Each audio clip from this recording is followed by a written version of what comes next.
welcome everyone. This is CMO Dialogues hosted by afaqs, where we speak to some prominent CMOs and their stellar marketing careers. Today, we have with us Ruchira Jaitly, who is the CMO of Diageo. She has an experience of about 23 years and has worked with some prominent brands such as Unilever, PepsiCo, HMD Global, among many others. So, without any further ado, I'd like to start with a very generic question for you, Ruchira. What does marketing mean for you right now as things stand? That's a really broad question, Ubaid, and thank you for having me here today.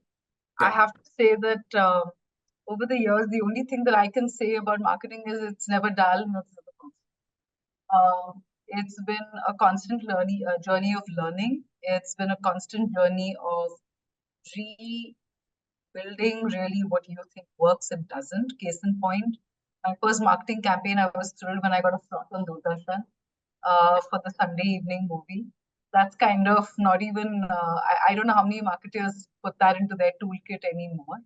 So it has been quite a journey to, move forward to today, where we're talking about the currency of experiences, of emotions, of communities, such a different language.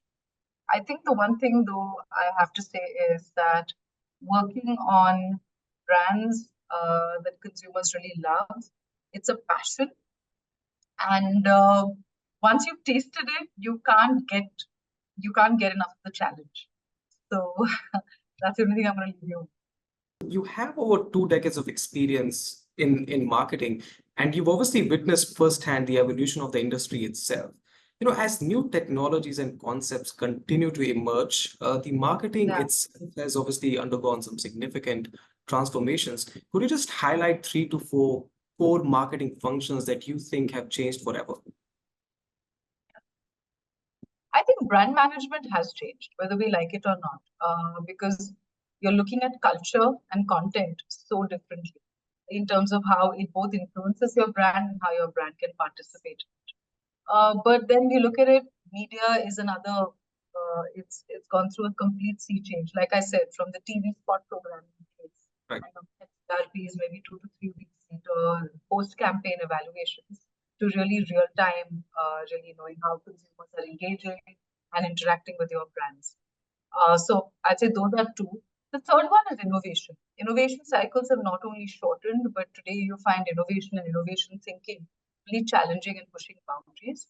And when I mean boundaries, I mean not just boundaries on consumer value and proposition, but also on saying how is this loading up to sustainability?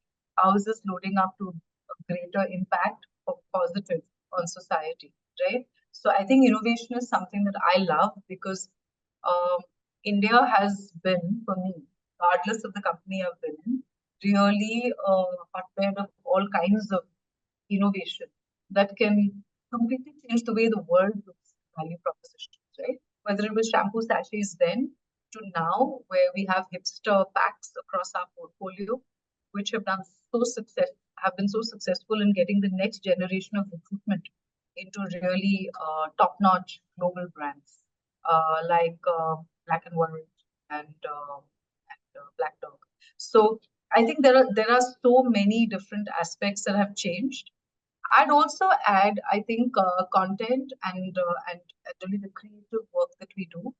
All marketers like to think that they are very, very creative, and we leave that jury. We let the jury decide as to whether the marketers are indeed creative uh, or slaves to an algorithm. But what's for sure is that no one thinks of content and creative. So advertising and the advertising agency model, the partnership model, in a sense, has completely changed. Every marketing professional has standout moments throughout their career.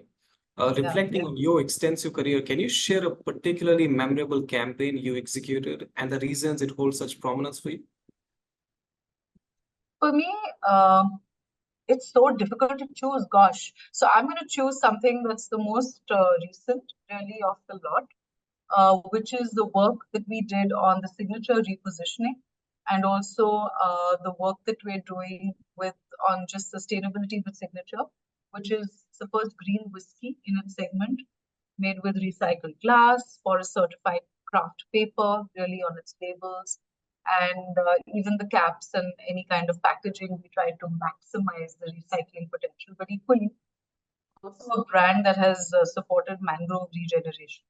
And for a brand that is the first green whiskey, we're seeing tremendous positive feedback from consumers, because when we put this concept out, no one was talking that language, right?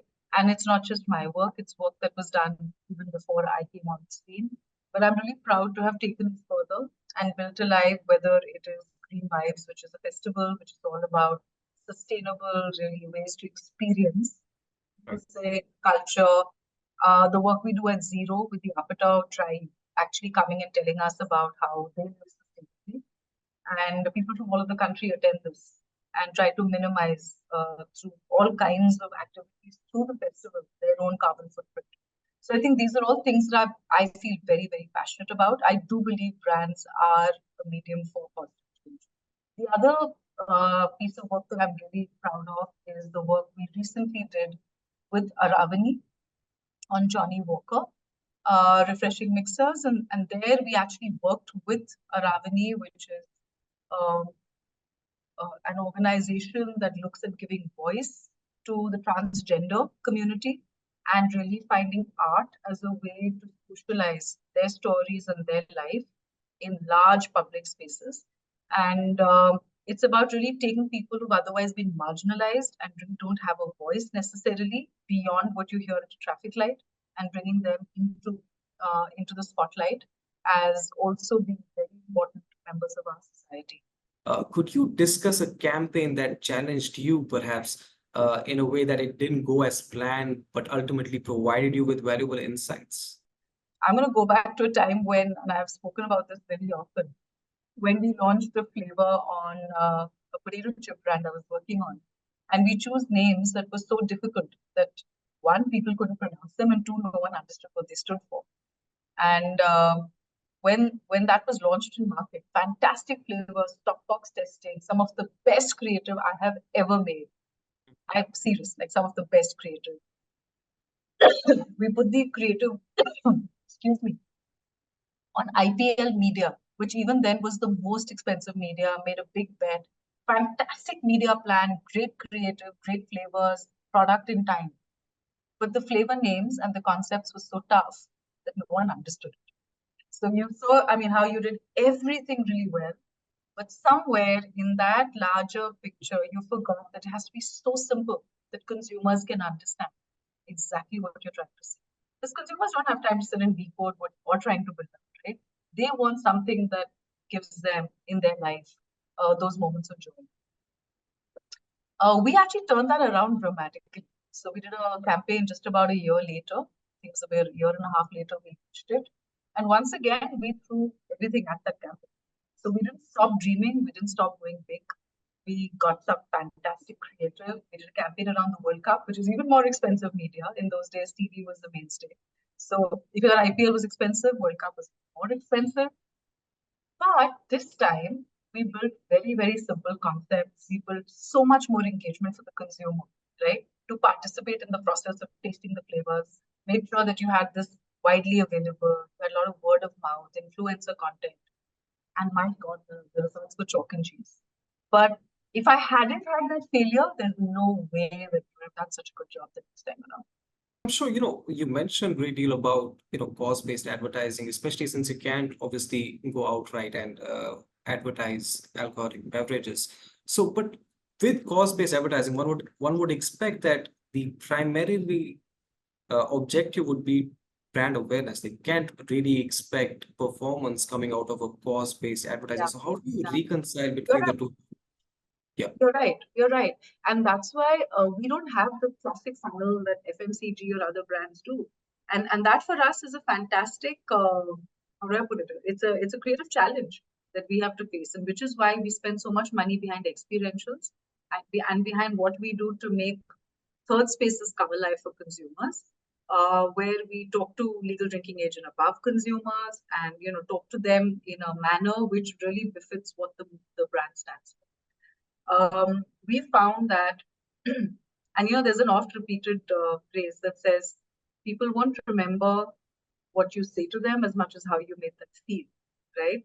So when you make a consumer feel emotions, connect, relevance in a space, which for them is an important space for connecting, socializing, for even being within familiar moments, or even a moment of just downtime where you want to recharge and renew yourself.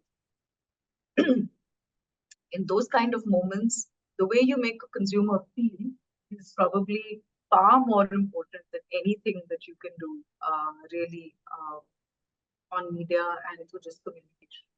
Right. David Ogilvy famously said, right, half my advertising is waste. It's an oft-repeated quote. I think we always focus on the waste coming from the fact that maybe it's targeting the wrong people, or if no one is seeing your advertising. But honestly, I think the waste also comes from advertising that goes out in moments where consumers are really doing something else. And the moment when they mute your ad and they walk away from the screen, or when they look down to do their order on Blinkit or Zomato or Swiggy or from any other app, the moment your advertising comes on, because they're more focused on the meal they want with whatever program they're watching. The events itself, like you mentioned, they've been a critical component within the marketing Yeah. strategies of alcoholic beverages. Uh, but especially in a time where events have reached a point where every consumer is faced with so many other options and so many other experiential, campaigns that they can be a part of. How do you differentiate yourself, and how do you market yourself within a mix of this clutter? Yeah, it's a great question. So there is research, I think, that Forbes did, which talks about the fact that I think the number is 83% plus consumers actively today seek out brands that offer authentic experiences. And when these are crafted around experiential events that resonate with their consumers' motivations, that's when you have a very positive outlook towards the brand that's present. So our philosophy has always been to drive not just the storytelling, but also innovative theme in these themes and these experiences. For example, game nights really through IPL, or for example, when we do Echoes of the Earth with Johnny Walker, and where we actually have people. It's a sustainable festival where people come from all over, and this entire festival is premised on the fact that you are actually going to reduce your footprint. I spoke about signature and green vibes. We did work with Antiquity and City Tours at the Kala Ghoda Festival. We did work with Smirnoff, and where we took over a whole heritage building in Bombay at Kala Ghoda, and we called it the Devtali. We actually held a party where the transgender community could come in, and we actually took the negative connotations of the Tali, which, as you know, has been characterized, has been really, really demonized as in a very negative way through popular culture, and brought it to life positively. Every time we do something like this, it's not just the consumers or that particular audience, but it's everyone else who views what's happening at these experiences, who come away with a sense of the authentic brand purposes and the storytelling that we're bringing alive, which is unique. So to your point, each of our brands have a very strong purpose, and each of them have to craft experiences where those purposes come alive. And that's what makes experiences unique. And that's what makes the brand interaction with consumers authentic. Mentioned that about 83% of consumers, they seek out authentic experiences. That brings me to my next question. We know for a fact that over the course of last couple of decades, there's been a lot of evolution in the way consumers engage with brands and also in the way they consume things. There's a push for premiumization as well. There's a generic trajectory of consumers moving in a Yeah. particular direction, and it's something we're all excited for. Have you seen any consumer trends within this category, and how has the evolution of consumers been over the course of last 10 or 15 years? Yeah. First of all, I'd say consumers today, the connected journey for consumers has changed dramatically over the last few years, right? So what used to be a very lean back and listen to what people are telling you, even on digital media, has now changed into a connected journey where you want your brands to be where you are and in moments where you think that they have a role to play, first of all. But the second one is, to your point on trends, three or four big trends that we'll call out. You referred to premiumization. It is massive. Consumers and Gen Z in particular do not want to drink more. They want to drink better.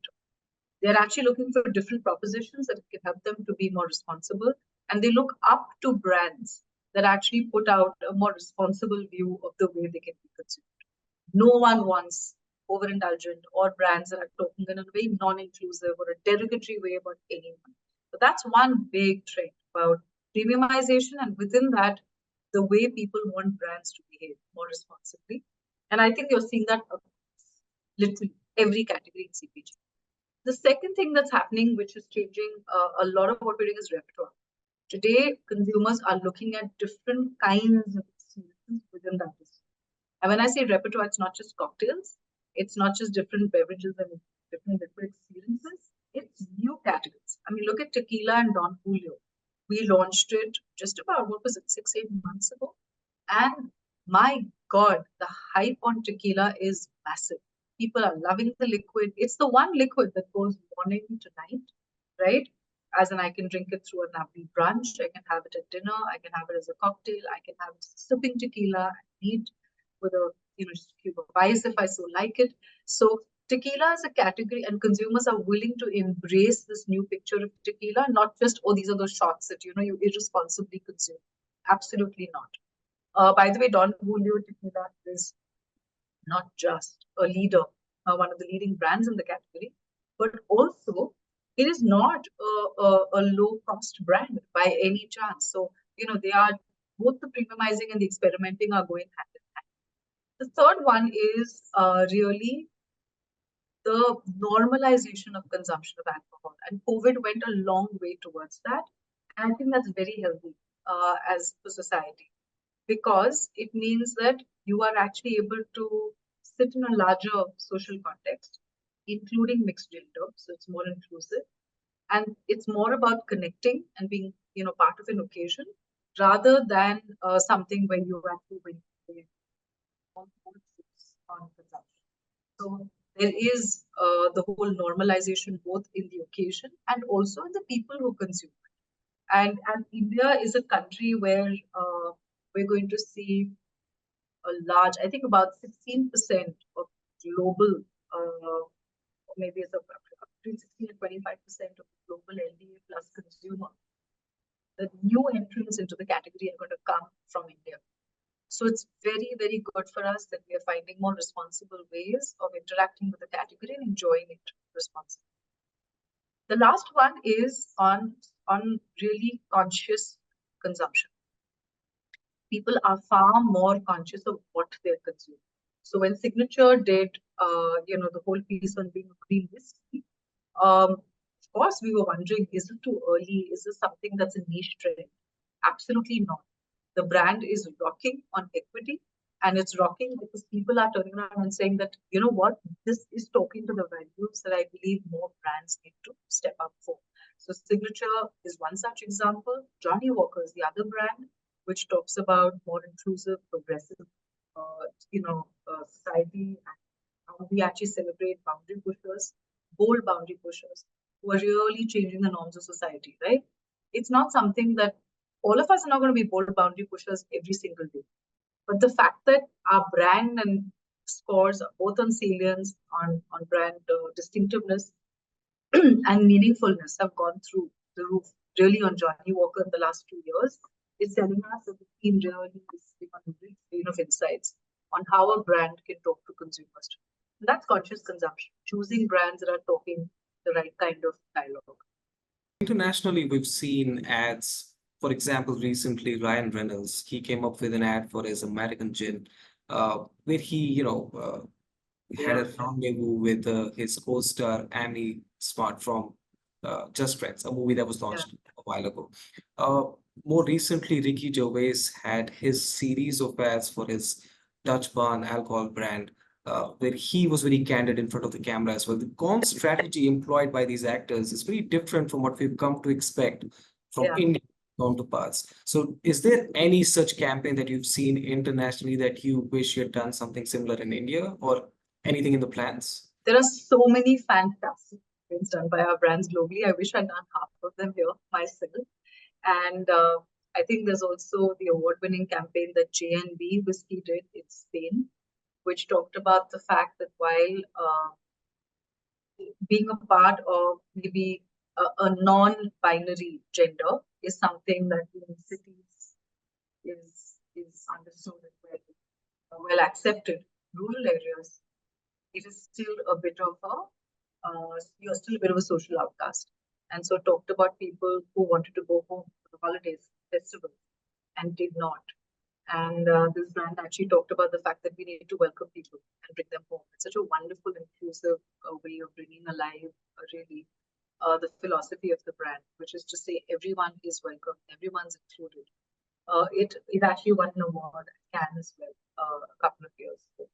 So I think there are some wonderful campaigns that we continue to do. We've done work with Johnny Walker on women's football. What they call it soccer in the US. We still call it football.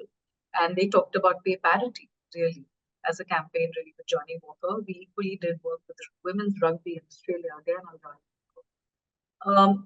I think we aren't allowed to advertise alcohol in India is prohibited, so we can't go as far as talking about the liquids, etc. But aviation gin, by the way, is we're actually a strategic investor in that as well, Diageo.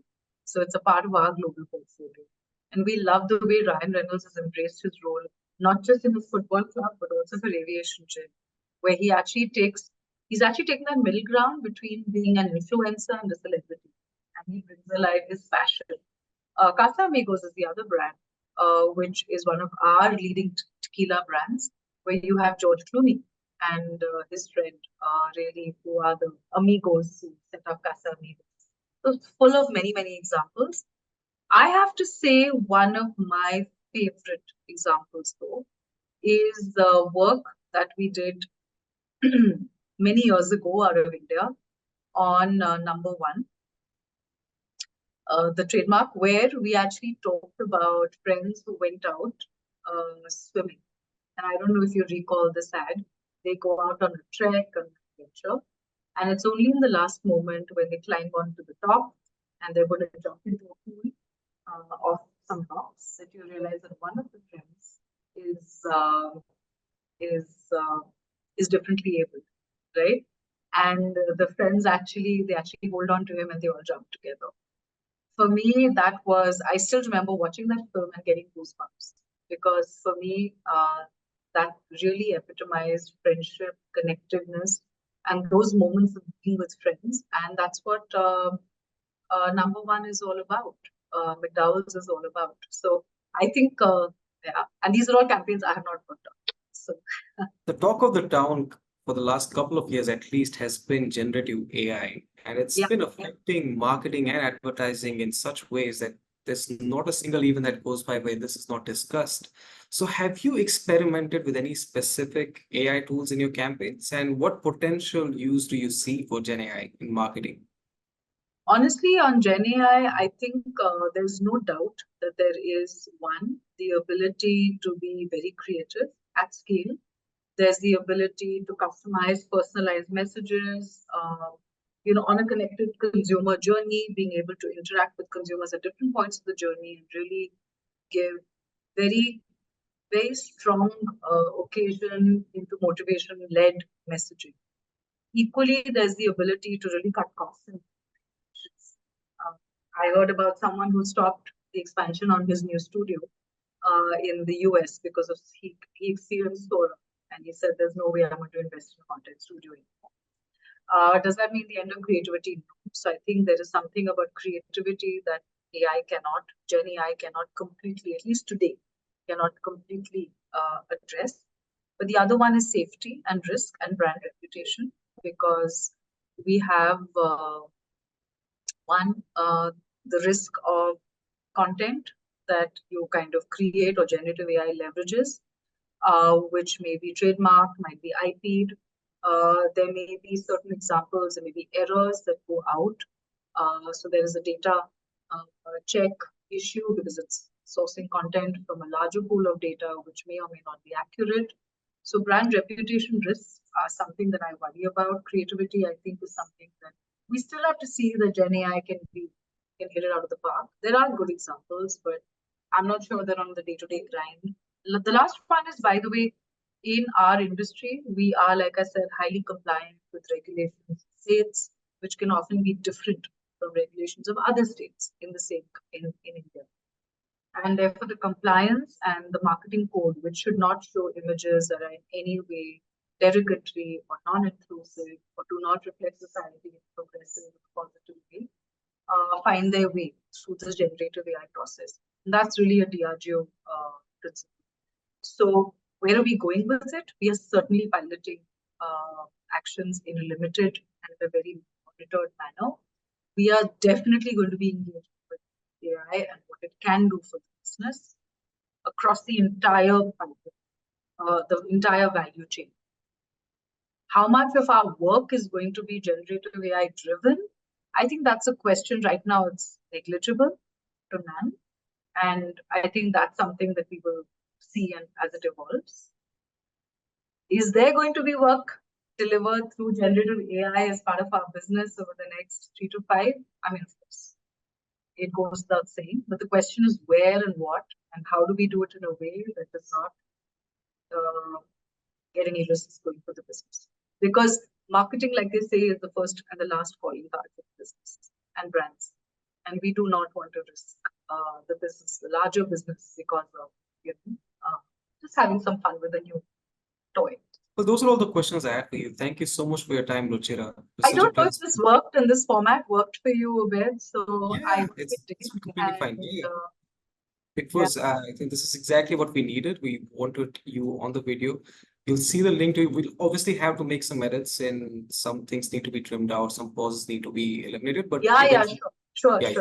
So just send it to Niharika and to Zubair, and then they can just make sure that it's sure. We'll do that. Yeah.